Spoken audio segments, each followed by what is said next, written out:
Fashion in Dubai is a budding industry, with events such as Dubai Fashion Week and the more recent Fashion Forward, the city is attracting global attention.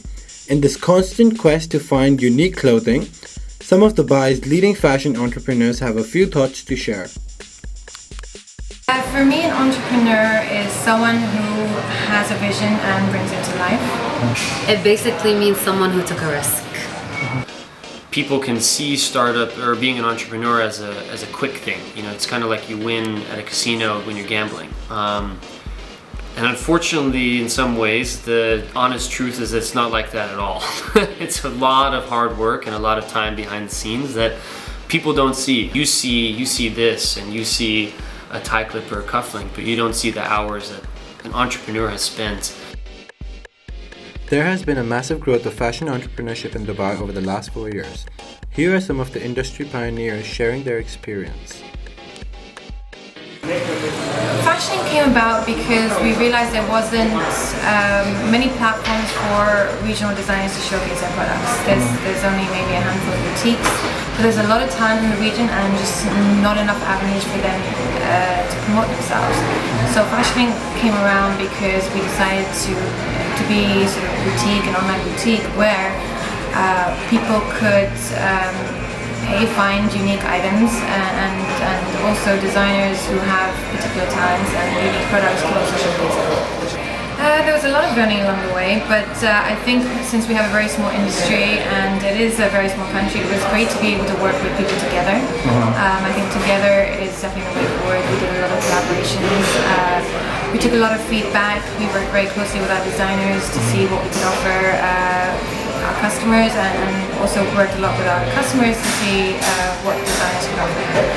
So it was nice because although it was very challenging in terms of how much time and effort we had to put into digging deep, it was great because I think the industry as a whole works very well when they collaborate. Collaboration is what runs this industry. From boutique owners to PR mavericks, this industry is run best when working together. I am a co-founder of XO PR. It's a boutique PR agency catering for lifestyle clients and personalities.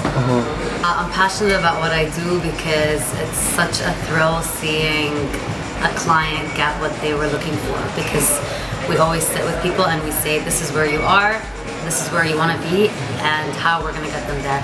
And it's that end result, that satisfaction of knowing that you accomplished that for yourself and for them. It's what makes me passionate about it.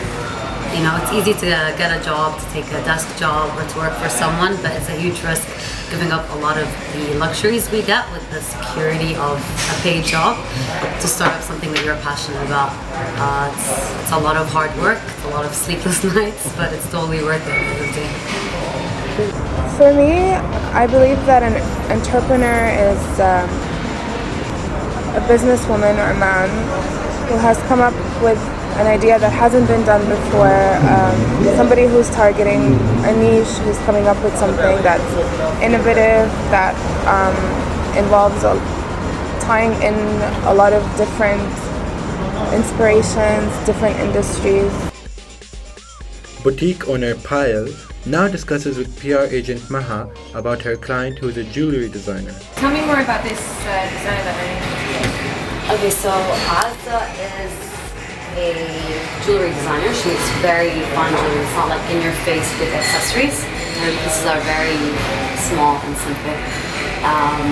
They're silver and some of them are gold plated. And they're all inspired by Islamic architecture. Oh, okay. So they're very, like, they're one-off kind of pieces. Like, there's something that you would wear with like a classy dress for a dinner, you know what I mean? It's not a statement piece. And then most of her stuff comes in sets, so she's got like bracelets and necklaces.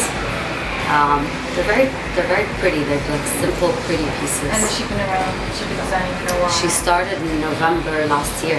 She's just launched her line actually. And she's stocked in many places? Right now she's stocked in Wood Boutique, the one in Jamaica. So yes, we're looking to get her a little bit more exposure in terms of media and stockists. And we got Ashley. Right here. Yeah. Okay, so are we just launched your new collection.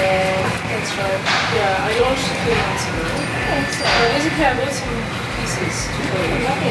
But I'll give you a little bit of background. Sure, please do. The collection was launched, as I said, about 5 months ago. It's inspired by Islamic architecture. The reason I chose that particular art is because I've been very passionate about jewelry design in general, but especially that style of art. So I thought I'd create something that's not available in the market. And that's something that reflects. Are you wearing one of your pieces? I am. Yeah, it's beautiful. It Thank caught my you. eye. Very, very nice. It's Lovely. Yeah. So you notice the logo has Oh, this yes. design that you've sent to beautiful. Okay. So just show you what this is.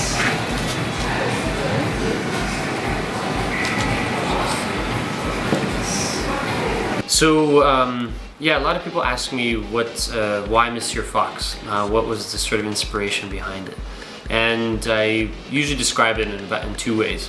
I've always liked the fox as an animal myself. In a lot of cultures, he's always seen as kind of clever, a bit cunning, and we use a lot of expressions, particularly in English, like silver fox or clever as a fox. And I think that a lot of guys really associate with that. When I was very young, about 9 or 10 years old, my mom wanted to move away from urban California. And so we took a big cross-country road trip. And so with my younger brother and my mom, we went through about 30 states. And as we're driving through New Hampshire, which is about an hour and a half north of Boston, really heavily wooded road, a small red and white fox jumped out in front of our car. And so we stopped and sort of stared at each other. And as he was content that we were fine, he sauntered across the rest of the road. And we watched him go, and we saw this, through the woods, we saw this big white colonial house. And we found that there was a for sale sign in the yard. And so my mom just took the number down, no big deal. And we found ourselves 3 months later moving into that house. Do you think there is a growth of female fashion entrepreneurs in Dubai? Definitely, I think the last couple of years we've seen a huge growth in the number of female entrepreneurs in the region. I think there's a lot of passion behind the women in various industries, and hence why there's such a growth of entrepreneurs. Over the past 4 years, we have a lot of talented women, from designers to store owners, bloggers, that are really changing what people consider to be fashionable in the Middle East. And I'm looking forward to seeing what's going to be coming up in the next couple of years as well. I asked the interviewees what were some of the setbacks they overcame. Well, e-commerce particularly is a challenge in the Middle East because it's so new to this part of the world. And along it comes with various obstacles, such as things like cash on delivery. People don't like to use their credit cards online. The industry as a whole has come about this by offering cash on delivery. So courier companies now offer that option, which makes it easier for people like us who sell online. Because we can approach our customers the way they're comfortable being approached. First of all, as any new business, these brands have very low budgets. So, for example, starting with PR, obviously they don't pay for coverage, which doesn't put them on top of the priority list. So my job and the job of the Fashion Network team is difficult because we have to pitch brands that based only on how interesting they are, and we really have to create a story around it and work closely with the designer to make sure that they would get featured and that they would stand out. What is it about fashion that you're passionate about? Because there's so much to it. I think with fashion, not only is there this creative elements, there's obviously the business of fashion, which I think is unlike any other business that you will find. Working together with so many creative individuals, there's so many different elements in fashion, and that will always keep you running, and there's always room for excitement. That's a good question. I love the fact that, you know, everybody has a different way of expressing themselves through their clothes, and there's no limitations in what you could do and what you could come up with.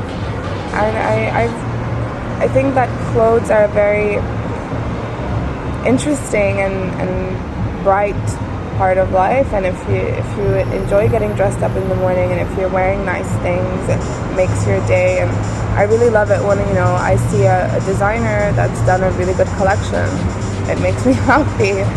So, I mean, I like art, and for me, fashion is definitely art, and the whole process from how you go from just maybe being inspired by a painting and then translating that onto, you know, a fabric, whether it's through print, and the way that, you know, the designers then think about, you know, the silhouette, and then how you're going to shoot the lookbook and who your target market is. It's very, very interesting. Like, it's just a very fast-moving industry, and there's always something new, and there's always new trends, and it's something that I think is definitely making everybody's life more interesting, whether they're conscious of it or not.